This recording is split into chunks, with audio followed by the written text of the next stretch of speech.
Salut! Ça fait très longtemps que j'avais plus posté de vidéos et pour tout te dire, je me sentais pas vraiment légitime de poster de vidéos. Dans le sens où ces derniers mois, j'étais dans une phase où j'étais en train d'expérimenter de nouvelles choses. Ce qui fait que je me retrouvais pas forcément, je me sentais un petit peu perdue et je savais pas vraiment en fait où je mettais les pieds. Et du coup, je me disais que je me voyais mal faire une vidéo en parlant d'un sujet, sachant que moi-même, je ne comprenais pas trop dans quelle situation je me trouvais et où je n'avais pas encore compris assez de choses que pour pouvoir après discuter d'un sujet précis. Donc je me suis simplement laissé le temps de vivre les expériences que j'avais à vivre et d'essayer d'un petit peu les comprendre, d'avoir un certain recul par rapport à ces 10 événements pour pouvoir me recentrer et avoir de nouvelles idées de ce que je pourrais faire comme vidéo. Donc voilà, maintenant que j'ai un petit peu plus de recul sur les expériences que j'ai vécues récemment, je fais une nouvelle vidéo et aujourd'hui j'aimerais parler du sens de la vie. C'est une question genre large, énorme. Et on s'est tous déjà demandé un jour le sens de la vie, pourquoi je suis en vie, qu'est-ce qu'il y a après la vie, qu'est-ce qu'il y a après la mort plutôt. Y a-t-il la réincarnation, y a-t-il quelque chose, n'y a-t-il rien. Mais même au présent, à travers la religion, et se centrer plus sur sa foi et vouloir justement la faire grandir et devenir une meilleure personne pour se rapprocher d'un idéal et servir un Dieu auquel on croit.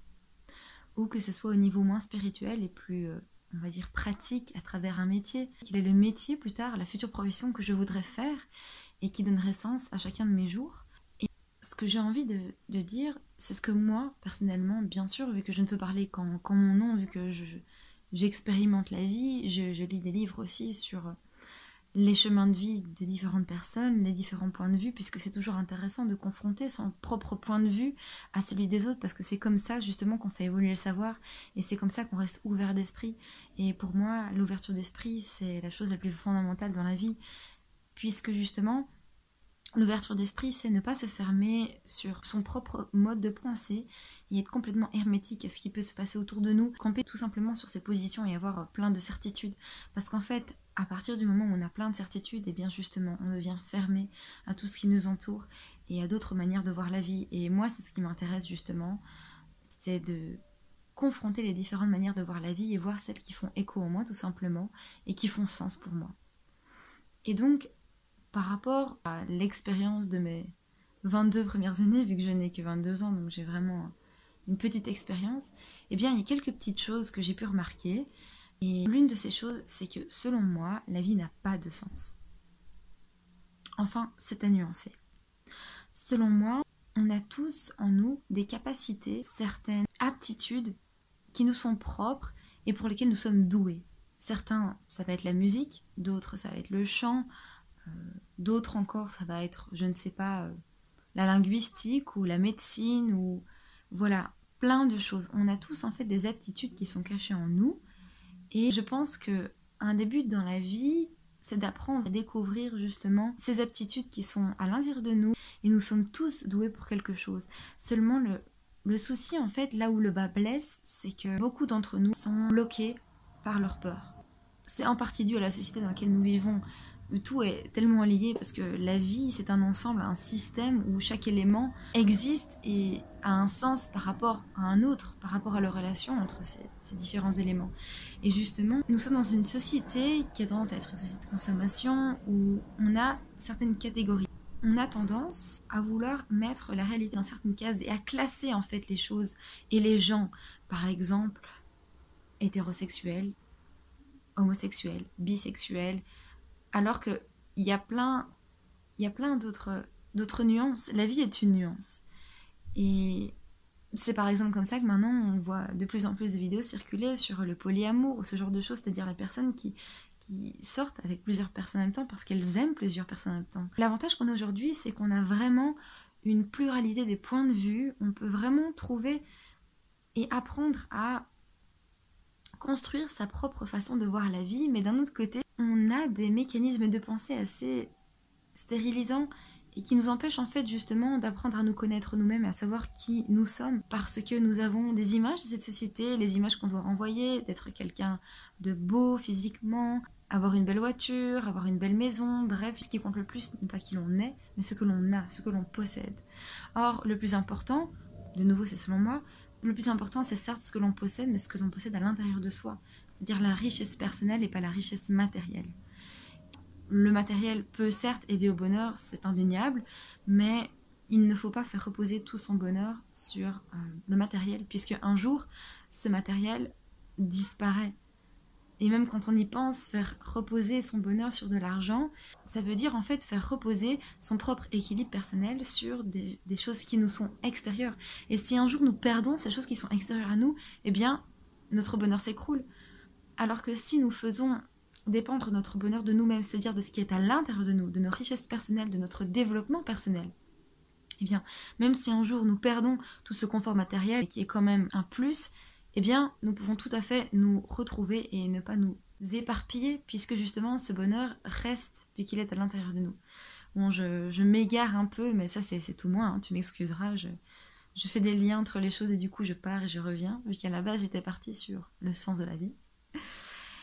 Et donc, ce que je veux dire, je reprends le fil de ma pensée, c'est que, justement, nous sommes tous doués pour quelque chose et on a tellement de peurs qui font qu'en fait on s'éloigne de nous-mêmes et qu'on oublie en fait que la peur, certes, elle est importante parce qu'elle peut refléter entre autres ce qui est important pour nous, puisque, comme je l'avais dit dans une précédente vidéo, la peur cache un désir.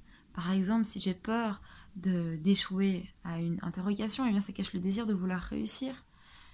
Et encore une fois, là, le plus important dans ce que je dis, c'est le fait qu'on se centre en fait sur le positif. C'est-à-dire, le principal, c'est pas le verre à moitié vide, mais à moitié plein. J'ai peur, certes, mais ça cache un désir. On a tendance à avoir une vision de la réalité qui est tellement biaisée par nos peurs que du coup, on n'est pas connecté à ce que l'on est vraiment et on n'est pas connecté à notre pouvoir de création. Or, je pense que l'être humain doit créer. On est créateur, déjà créateur de la vie, puisqu'elle se perpétue depuis des milliers d'années. Mais on est créateur aussi de nos mains, de notre tête. Et le principe, je parle un peu en termes théorique et scientifique, mais on va plutôt dire que la base de la vie, c'est l'amour, et on a tendance à se monter les uns contre les autres. Heureusement qu'on est aujourd'hui tous ces points de vue différents, parce que justement on peut apprendre à confronter ces points de vue et à penser par soi-même que le sens de la vie, pour moi, n'est pas le même il y a 5 ans que maintenant. Compte tenu de mes expériences, et bien justement je modifie cette façon de voir le sens de la vie.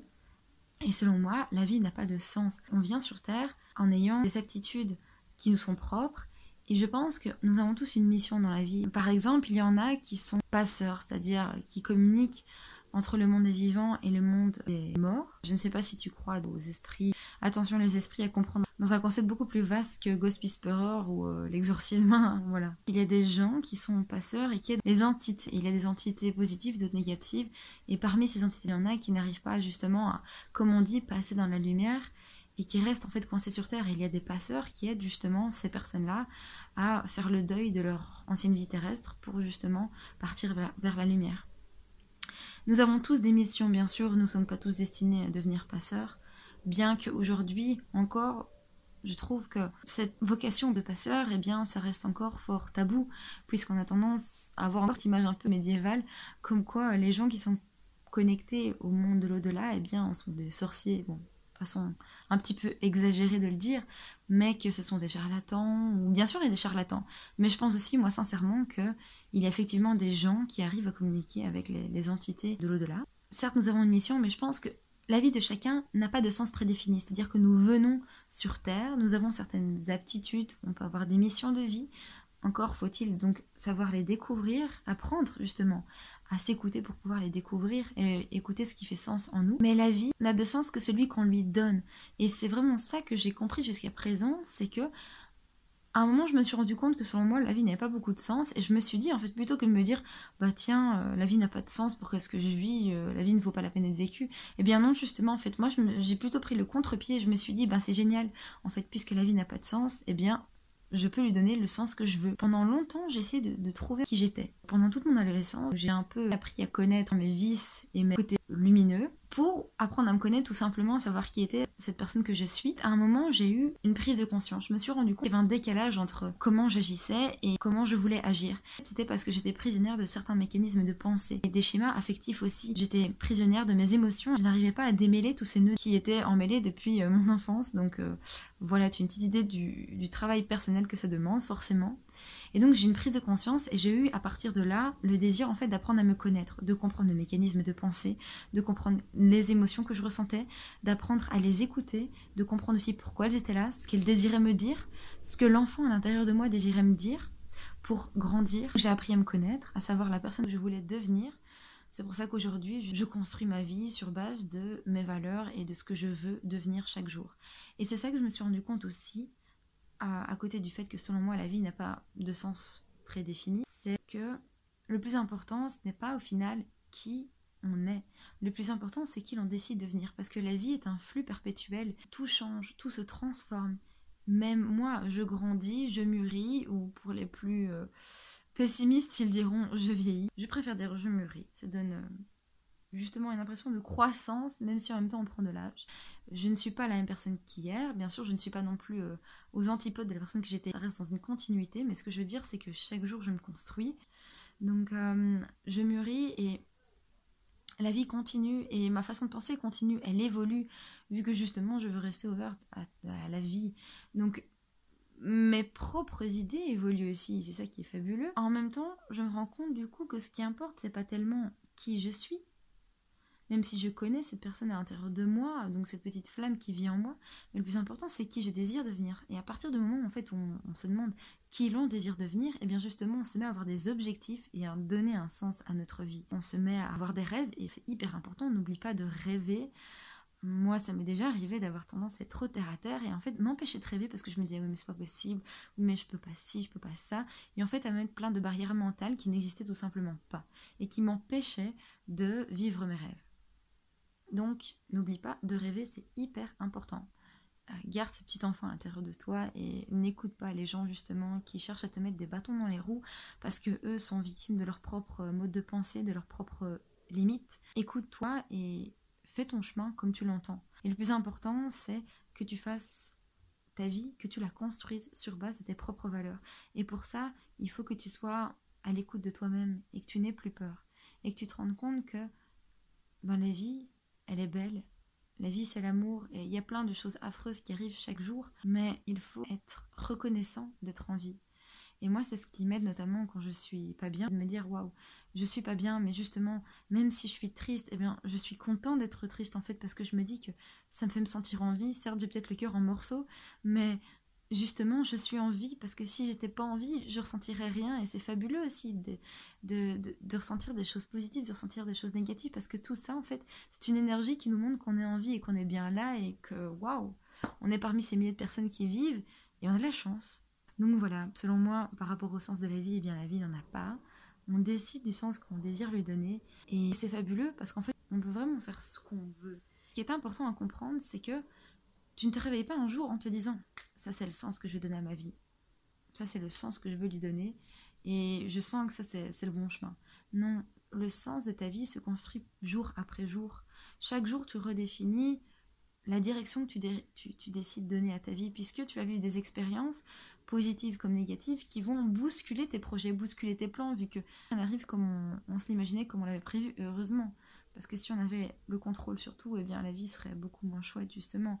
Et c'est important de savoir lâcher prise et de se laisser aller, d'avoir un certain équilibre entre le lâcher prise et l'action. Et ça demande un travail sur soi, définir ses objectifs. Par exemple, moi là pour le moment, je suis dans une phase où je suis en train de fortement réfléchir au métier que je désire faire plus tard. Et c'est pas forcément facile, c'est même inconfortable, puisque je sors de ma zone de confort et je commence à me poser des questions. Par exemple, j'ai passé 3 ans à étudier les langues et lettres modernes. Et je me suis rendu compte récemment, maintenant que donc je continue mes études, que j'adore apprendre de tout. Vraiment de tout. Et du coup, pendant ces 3 ans, j'ai appris la littérature de langue moderne, l'anglais et l'espagnol, j'ai appris l'histoire de leur langue aussi. Je me rends compte que je ne me suis jamais posée pendant ces 3 ans pour me demander si ce que j'apprenais allait me servir un jour dans mon futur métier. Ça paraît dingue, ça paraît idiot, mais oui, je me suis jamais demandé, tiens, avec ce que j'apprends là aujourd'hui, je vais pouvoir concrètement cette théorie la mettre en pratique et dans un certain métier plus tard. Non, en fait, je me suis contentée en fait de me laisser aller. Contenter est un grand mot puisque justement c'était un cheminement aussi. En commençant mes études, j'avais pas du tout d'idée de ce que je voulais faire, donc j'ai fait en fonction de ce qui me plaisait, c'est-à-dire la littérature.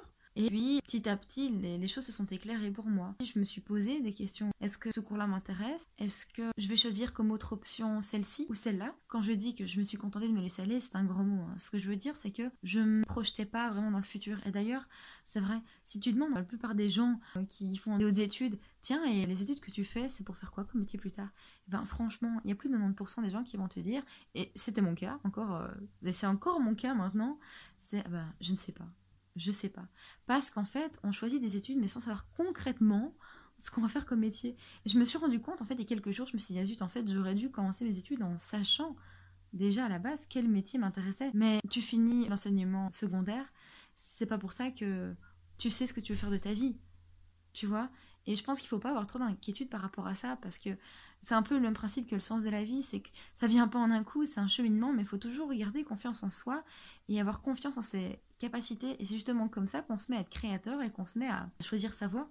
Et donc je me suis rendu compte récemment que je voulais me rediriger vers autre chose. Et là, je suis justement en train de faire un petit plan. J'écris ce que j'aime apprendre comme théorie et vers quoi ça pourrait me mener comme futur métier concrètement. C'est pas forcément confortable puisque je me pose des questions. Et je me rends compte aussi qu'il y a quelque chose que j'ai pas tellement fait dans mes études jusqu'à présent et qui est important, mais encore une fois, ça demande un travail personnel, ça demande de la réflexion, et c'est pas toujours confortable de réfléchir, parce que justement, on ne choisit pas la facilité, mais c'est en faisant ça justement aussi qu'on apprend à grandir. Et je me suis rendu compte que dans mes études, j'avais rarement remis en question les savoirs qu'on m'apprenait. Je les intégrais, mais jamais je me demandais, tiens, et cette façon de voir les choses, est-ce qu'elle est véridique? Bon, tu vas me dire, pour la littérature, c'est un peu difficile de remettre ce qu'on apprend en question, mais la littérature, c'est plus complexe. C'est aussi la linguistique, l'acquisition du langage, les différentes manières de concevoir l'acquisition du langage. Chez l'enfant, par exemple, autant de choses de savoir que je n'ai pas remis en question. Et c'est aujourd'hui que je me rends compte en fait, que c'est important aussi de garder un esprit critique. Parce que c'est comme ça qu'on fait évoluer les choses, de garder un esprit critique sur ce qu'on apprend et se dire, tiens, de comprendre déjà les choses et puis de les remettre en question, parce que c'est un peu trop simple de vouloir remettre les choses en question sans vouloir les comprendre. Donc par exemple de dire, ah oui, moi je veux pas étudier cette matière parce que je suis pas d'accord. Parce que je suis pas d'accord. Oui, d'accord, mais pourquoi est-ce que tu n'es pas d'accord? Et du coup, il faut savoir comprendre l'autre point de vue pour pouvoir le critiquer. Tout ça pour dire que je suis en train du coup de définir mon avenir proche, ma profession future. On dit souvent que les personnes retraitées, il y en a beaucoup qui décèdent ou qui se laissent aller peu de temps après avoir eu leur pension. Pourquoi? Je pense qu'on a tendance à se laisser entraîner dans un engrenage, comme on dit, métro, boulot, dodo, sans se poser de questions sur nous-mêmes, en fait, sur le côté développement personnel de nous-mêmes. Et il y a des personnes qui arrêtent de travailler, qui du jour au lendemain ont l'impression que leur vie n'a plus de sens, parce que pendant toutes ces années, le sens qu'elles donnaient à leur vie, c'était justement cette routine. Tu as des personnes qui se donnaient à fond dans leur travail, où leur travail représentait tout, et puis du jour au lendemain, ils se retrouvent retraités, et ils sont là, ils savent pas quoi faire. Et ça peut être vraiment un grand choc pour certaines personnes de se retrouver chez eux, rien savoir faire. Et ce que je peux dire de ma propre expérience, c'est que j'ai un petit peu vécu une expérience en parallèle et en fait qu'on vit tous. Et moi je trouve que c'est un petit peu pareil que se retrouver à la retraite. C'est quand tu as passé une année à étudier et à bosser pour les études que tu fais, et puis que tu te retrouves 2-3 mois en vacances. Et là, c'est pas forcément évident parce que tu te dis, ah mais qu'est-ce que je vais faire? J'ai tout mon temps. Tu vois les personnes qui se disent, bah moi je vais profiter, je vais sortir, je vais faire la grasse mat. T'as des personnes qui sont un petit peu plus compliquées comme moi, qui se disent, qu'est-ce que je vais faire? Moi j'ai envie d'accomplir des grandes choses de ma vie chaque jour. J'ai pas envie de faire la grasse mat, ça m'intéresse pas. Moi je veux vivre, je veux me lever tôt, voir le jour se lever, je veux voir le jour se coucher, je veux faire plein de choses de mes journées. Tu te retrouves là à ne plus quoi savoir faire de toi-même parce que t'as passé 10 mois à bosser pour tes cours, et puis là, bah t'as plus rien à faire en fait, t'as tout ton temps libre. Du coup, il faut généralement quelques jours pour se rendre compte qu'on est en vacances. Je me suis dit, bah tiens, il faut que je me trouve en fait des objectifs. Je me recrée une nouvelle routine. Et ça, j'ai remarqué que c'est quelque chose d'important et qu'on voit aussi chez les personnes âgées, c'est que les personnes âgées qui vivent plus longtemps, plus heureuse, même si c'est difficile de juger du bonheur de quelqu'un, en fait on ne sait pas le faire, mais c'est selon les dires de la personne même. Les personnes âgées qui se disaient justement heureuses sont généralement celles qui ont une routine. Par exemple, je me rappelle avoir lu quelque part qu'il y avait une vieille dame, son plaisir de la journée c'était de prendre le bus le matin, de faire le tour de la ville et puis de rentrer chez elle et d'aller prendre une viennoiserie à la boulangerie. Et elle faisait ça tous les jours. C'est important d'avoir une routine dans notre vie, que ce soit au niveau de l'alimentation saine, que ce soit au niveau du sport. Par exemple, tous les 2 jours, eh bien, je vais courir le matin, avant mon travail ou pendant les vacances, avant de faire autre chose. Et à partir du moment en fait, où on a une routine, on a une structure, du coup, on donne un sens aux choses que l'on fait. Et on ne se retrouve pas comme ça dans un présent où on ne sait pas quoi faire de soi-même. Il faut toujours redéfinir de nouveaux objectifs. C'est pour ça que c'est important de rêver aussi, de voir que la vie est infinie et que c'est pas parce qu'on sort d'un circuit que pour autant la vie est finie. Comme je l'ai dit, la vie c'est une transformation perpétuelle, c'est un changement. Et donc justement, ce qui est fabuleux, c'est de se dire, eh bien voilà, c'est la fin d'une période, mais c'est le début d'une nouvelle. Et c'est aussi pour ça que c'est important dans la vie d'être résilient, de savoir passer à autre chose, d'accepter que les choses aient une fin, mais que cette fin n'est pas une fin en soi, mais le début d'une nouvelle porte qui s'ouvre, pouvoir rebondir sur des éléments qui sont positifs et négatifs, se dire, bah, je repars plus fort que jamais, et je me recrée des nouveaux objectifs. Les idées que nous avons dans notre tête ne sont que des pensées et elles acquièrent une réalité nouvelle à partir du moment où nous les extrayons de notre tête, que ce soit à travers le langage parlé, que ce soit à travers le langage écrit, qu'on les communique. Et donc, moi personnellement, ce que je fais, c'est que justement, j'écris mes projets et j'essaye d'en réaliser un maximum. Et ça m'aide aussi à avancer. Par exemple, maintenant, l'idée de mon futur métier est vraiment beaucoup plus claire qu'il y a 3 ans. Quand on se laisse aller sans réfléchir, et on se dit « Oh, mais ma vie n'a pas de sens, je comprends pas, je suis perdue, c'est nul et tout ça », mais en fait, on se rend victime de notre vie alors qu'on est acteur. Et ça, c'est important à comprendre, c'est que tu es l'acteur de ta vie et c'est toi qui décides de comment tu vis ta vie. On ne choisit pas toujours les événements qu'on vit, mais on choisit comment on y réagit. On choisit comment on colore notre monde, si on décide de voir le verre à moitié plein ou à moitié vide, et on choisit le sens qu'on lui donne à travers les routines que l'on se crée, à travers les projets que l'on a. Et ce qui est important pour justement pouvoir donner un sens, voire plein de sens à sa vie, pourquoi est-ce qu'il n'y aurait qu'un sens après tout, eh bien c'est de rester ouvert et surtout d'avoir confiance en soi. Et donc voilà, je suis contente d'avoir parlé de tout ça avec toi. La vidéo est peut-être un peu longue vu que je me suis un petit peu égarée, mais je pense que tout ça c'est quand même super important. Et en tout cas, je suis hyper heureuse de pouvoir le partager avec toi et j'espère que ça t'intéressera. Je te souhaite une belle continuation, garde confiance en toi, n'oublie pas de sourire à la vie. Salut!